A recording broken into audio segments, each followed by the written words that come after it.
Entertainment industry की drama queen Rakhi Sawant अक्सर चर्चाओं में रहती हैं। अपने बिंदास और बेबाक अंदाज के लिए राखी सावंत हमेशा सुर्खियों में रहती हैं। मगर इन दिनों राखी सावंत अपने एक्स हस्बैंड रितेश संग चल रहे अपनी पर्सनल झगड़ों को लेकर खूब सुर्खियों में छाई हुई हैं।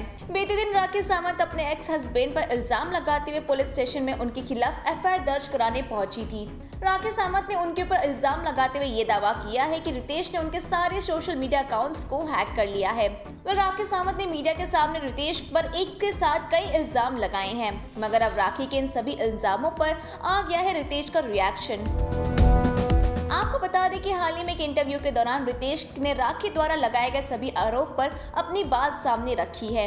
रितेश ने कहा है, मैं राखी द्वारा मुझ पर लगाए गए सभी आरोपों का कानूनी तरीके से जवाब दूंगा।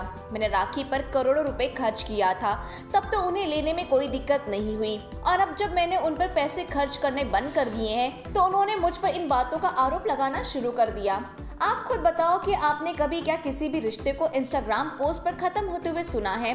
वो सिर्फ और सिर्फ मुझे बदनाम करने के लिए मुझ पर इस तरह के सभी आरोप लगा रही हैं। वो यहाँ तक कह सकती है कि वो और आदिल बिग बॉस के घर में जाना चाहते हैं। राखी सावंत ये सब ड्रामा कर सकती हैं। मैं अब उनसे और उनकी चीजों से काफी दूर हूँ और इस वक्त मैं अपनी जिंदगी में काफी खुश भी हूँ। उसने जो मुझे भावनात्मक परेशानी दी है उससे मैं बहुत दूर हूँ। पिछले 3 सालों से राखी मेरा इस्तेमाल कर रही है। ना उसके पास कार थी, ना ही घर में सामान था। उसके घर में जो कुछ भी है वो सब मैंने ही खरीदा हुआ है। लेकिन इन सब के बावजूद राखी इतनी बेशर्म है कि उसने एक और लड़के को अवैध रूप से अपने घर में रख लिया है और जो चीजें मैंने अपने पैसों से खरीदी थी उसका इस्तेमाल कर रही है।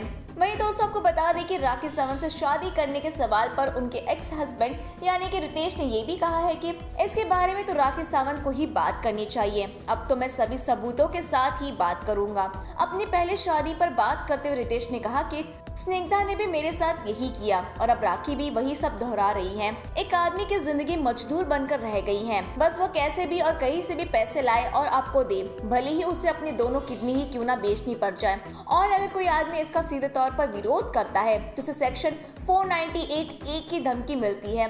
मेरे साथ यहाँ दोनों ही महिलाओं ने धोखा किया है और अब ये दोनों ही अपने मन चाहे पुरुषों के साथ रह रही हैं। दिल्ली में स्निग्धा और मुंबई में राखी सावंत, इन दोनों ने ही मुझे लूटा है। राखी सावंत ने तो मेरा शोषण भी किया है और अब मैं राखी सावंत के खिलाफ कानूनी कार्रवाई करूंगा और 498A के खिलाफ जनहित याचिका दायर करूंगा कि इसे निरस्त कर दिया जाए।